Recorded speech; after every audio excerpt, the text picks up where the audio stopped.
Hello everyone, this is Rita from High Point Financial and we will be talking about first home savings account today, which is called as FHSA. Many people know about it, but this is Government of Canada's site. So if you have any questions, any queries, any confusion, this is a safe place to come and explore. So, a first time home savings account FHSA is a registered plan which allows you, if you're a first time home buyer, to save, to buy, or build a qualifying first home tax free up to certain limits, of course. Now, who is first time home buyer? There are two definitions of first time home buyers. One, for the purpose of opening an FHSA. To open the FHSA, you only need one rule, that within last 4 years, you did not occupy the home which was either on your name or jointly owned by you or your spouse or brother, sister, whoever. So you were not on the title of the home at all for 4 years.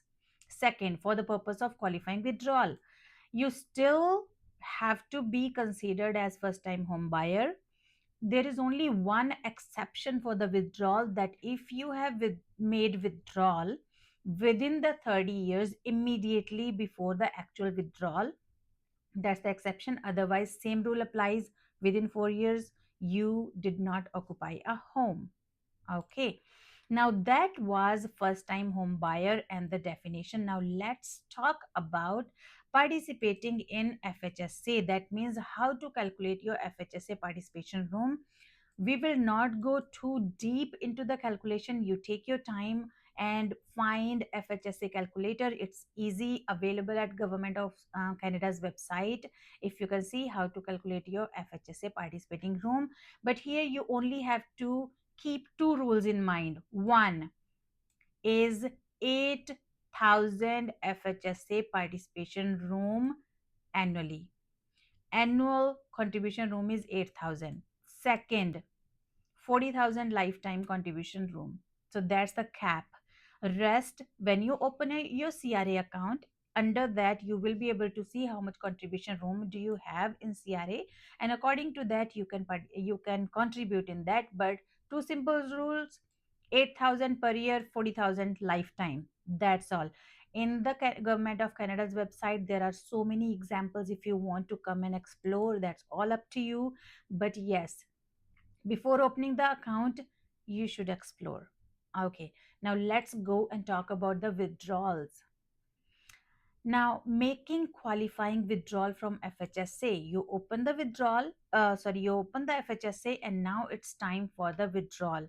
Now, how to make a withdrawal? Of course, qualifying withdrawal from FHSA where all of the following conditions are met. I repeat, all of the following conditions are met. One, you must be the first time home buyer for the purpose of making withdrawal. That means you did not live in a qualifying home for previous 4 calendar years. Second, you must have a written agreement to buy or build a qualifying home with the acquisition or construction completion date. Now, before 1st October of the year following the date of the withdrawal. Okay. Now, written agreement means when you are buying a resale home, we call it APS, agreement of sale and purchase. And when you are buying or constructing, then builder give you this written agreement, um, or construction person. But yes, they have certain rules, and according to that, they will be, the issuer of FHSA, they will be qualifying you to withdraw. Third, you must not have acquired the qualifying home more than 30 days before making the withdrawal.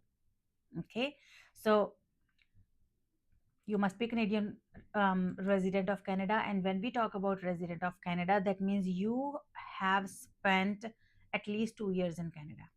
You must occupy or intend to occupy qualifying home as principal place of residence within 1 year after buying or building it. That means it should not be an investment property. Last, you must fill out this form to make the qualifying withdrawal from FHSA, and you should give this form to FHSA issuer. Now, the banks are opening FHSA, insurance companies are opening FHSA.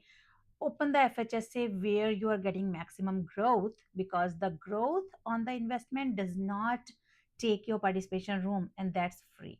Okay, so yes, if you meet all these criteria, that means you are ready to withdraw FHSA from the account. As I said, Government of Canada's website, a lot of information, a lot of examples. If you did not understand, you can either come here or call us.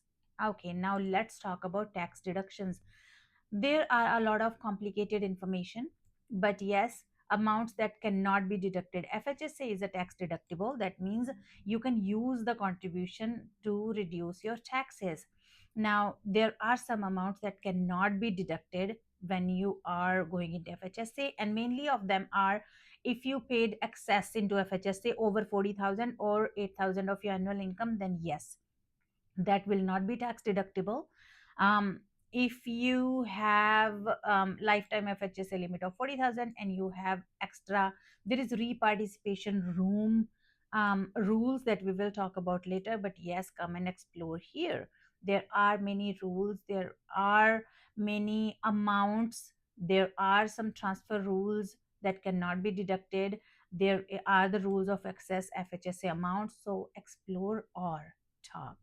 Now that you have opened your FHSA, you have contributed, you have used the money as tax deductible. Now the time to close the account, because you already opened the bought the house. Now the thing is, there are two questions: when to close FHSA, how to close FHSA. When to close? Three rules, simple. 15th anniversary of opening your first FHSA account. Out of three, whichever comes first, you should close FHSA. So first is 15th anniversary of opening the FHSA. That means, let's say you open FHSA in 2025 and now you have to close it. So in 2040, the date you opened FHSA, you should close it. Or if you turned 71 year of age before the 15th anniversary, you should close it. Or the year following your first qualifying withdrawal from your FHSA, that means when you used all the FHSA money to buy the first home, then within the first year of using the money, close it. Okay, if you don't close it, then there are unintended tax consequences. So don't assume you use the money and you leave it open. No, you should close it after using the money. Now the second is how to close. Simple. Contact where you open FHSA. It can be TDRBC, CIBC, BMO, anywhere, wherever you have used the FHSA, contact them, or follow your issuer instructions on how to close FHSA. If you open your FHSA with us, just call and we will help you. That's all. So this is all about FHSA. I know I closed it. I was quite fast. There's a lot of information. If you have time, explore Government of Canada's website. If you don't have time, make an appointment with us and let's talk. Thank you.